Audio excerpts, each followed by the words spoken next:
You've got a new ad up in South Carolina taking direct aim at Senator Santorum. You call him a corporate lobbyist, a Washington insider with a record of betrayal. You also call him corrupt in that ad. Senator Santorum is standing right here. Are you willing to stand by those charges and explain them? Well, it was a quote. Somebody did make a survey, and I think he came out as one of the top corrupt individuals because he took so much money from the lobbyists. But really what the whole... There it goes again. They caught you not telling the truth, Ron. But what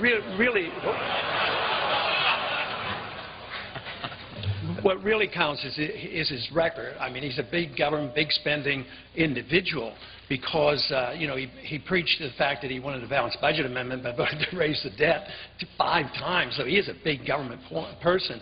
And we as Republicans know something about right to work. He voted against right to work. He voted along with No Child Left Behind to double, you know, the size of the Department of Education. And he also voted for a prescription drug program. So he's a big government person, along with him being very associated with the lobbyists and taking a lot of funds. And also, where did he make his living afterwards? I mean, he became a high-powered lobbyist in Washington, D.C., and he's done quite well. If we checked out Newt on his income, I think we ought to find out how much money he's made from the lobbyists as well. A lot of charges there, Senator. Yeah, I was going to say, do I have 20 minutes to answer these? Let's talk about the corruption issue. The group that called me corrupt was a group called CREW. If you haven't been sued by CREW, you're not a conservative. CREW is this left-wing organization that puts out a list every election of the top Republicans who have tough races and calls them all corrupt because they take contributions from PACs. It's a ridiculous charge, and you should know better than to cite George Soros-like organizations to say that they're corrupt. So that's number one. Ron, I'm a conservative. I'm not a libertarian. I believe in some government.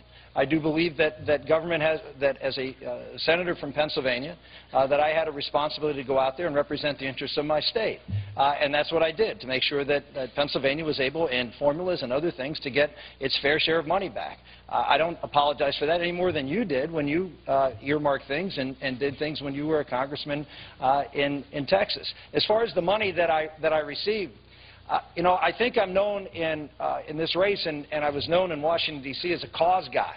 I am a cause guy. I care deeply about this country and about the causes that make me, that I think are at the core of this country. And when I left the United States Senate, I got involved in causes that I believe in. I went and worked at the Ethics and Public Policy Center and wrote on the cause of Iran, and wrote and lectured all over this country. I got involved with a health care company. Why? Because I was afraid of what was going to happen, and I was asked by a health care company to be on their board of directors. Now, I don't know whether you think board of directors are lobbyists. They're not. That's the private sector experience that I'm sure that Mitt would approve of. I also worked for a coal company. As I mentioned the other day, my grandfather was a coal miner. I grew up in the coal region. And when I left the United States Senate, one of the big issues on the table was cap and trade, global warming, and I wanted to stay involved in the fray. So I contacted a local coal company from my area, and I said, look, I want to join you in that fight. I want to work together with you. I want to help you in any way I can to make sure we defeat cap and trade. And so I engaged in that battle, and I'm very proud to have engaged in that battle. Congressman Paul, you accept it?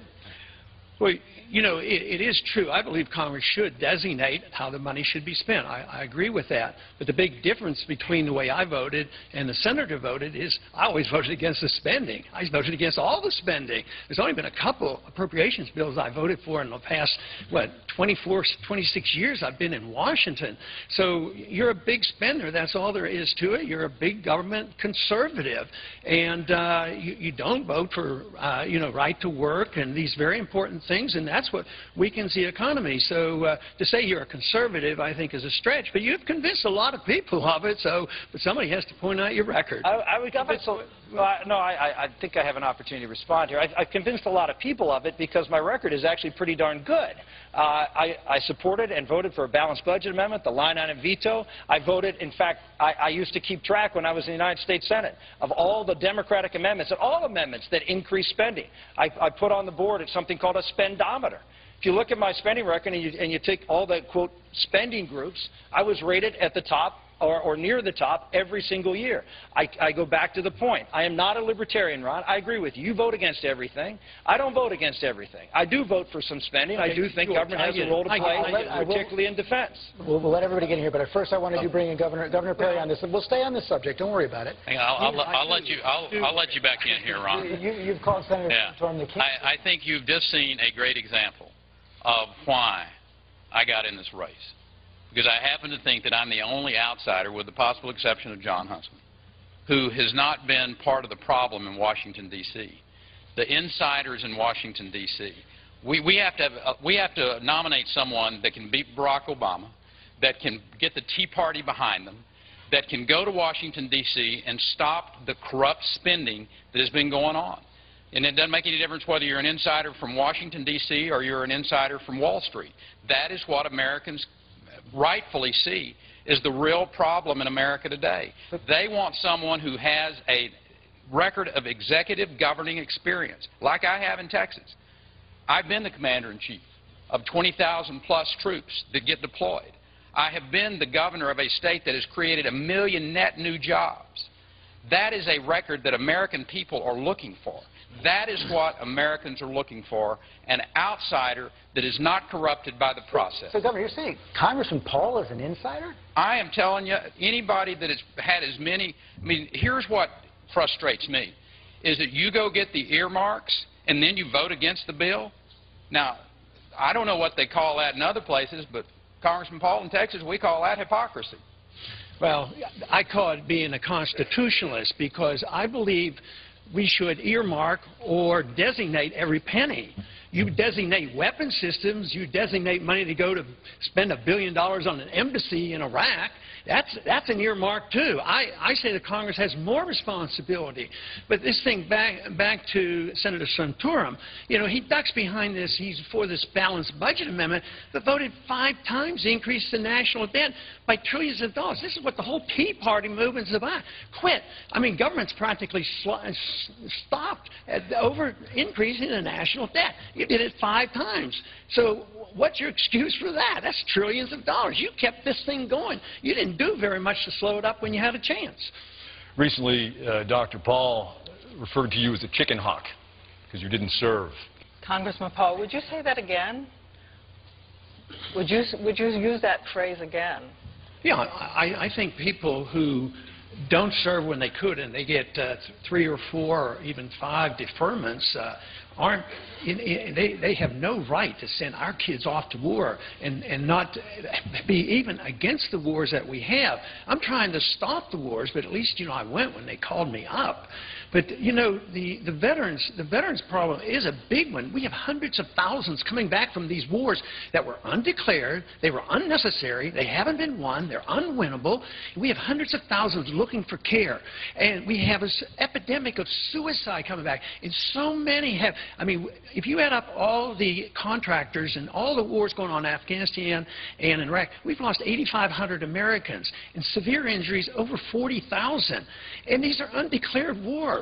So Rick keeps saying you don't want this libertarian stuff. But what I'm talking about, I don't bring up the word, you do, but I talk about the Constitution. Constitution has rules, and I don't like it when we send our kids off to fight these wars, and when those individuals didn't go themselves, and then come up and when they're asked, they say, oh, I don't think one person could have made a difference. I have a pet peeve that annoys me to a great deal, because when I see these young men coming back, my heart weeps for them. Speaker Gingrich. Well, Dr. Paul has a long history of saying things that are inaccurate and false. The fact is, I never asked for deferment. I was married with a child. It was never a question. My father was, in fact, serving in Vietnam in the Mekong Delta at the time he's referring to.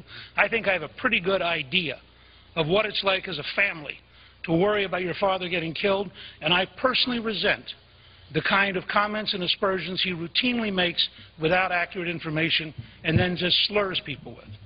I need one quick follow-up. When I was drafting, I was married and had 2 kids, and I went. I wasn't eligible for the draft. I wasn't eligible for the draft. Congressman Paul, while we're on the subject of the Speaker has said that you've had a history of inaccurate statements. There has been quite a bit of controversy over this newsletter that went out under your name. A number of comments that were perceived as racist, as inaccurate. You've said that even though they were written under your name, that you didn't necessarily know they were written, you don't necessarily stand by them. Can you really take the time now and explain to everybody what happened there, how it was possible that those kind of comments went out under your name without you knowing about it? It's been explained many times, and there were things written 20 years ago approximately that I did not write. So concentrating on something that was written 20 years ago that I didn't write, is diverting the attention from most of the important issues. But the inference is obvious that, and you even bring up the word racial overtones. More importantly, you ought to ask me what my relationship is for racial relationships. And one of my heroes is Martin Luther King, because he practiced the libertarian principle of peaceful resistance and peaceful civil disobedience, as did Rosa Parks did. But also, I'm the only one up here and the only one in the Democratic Party that understands true racism in this country. It's in the judicial system, and it has to do with enforcing the drug laws. Look at the percentages. The percentage of people who use drugs are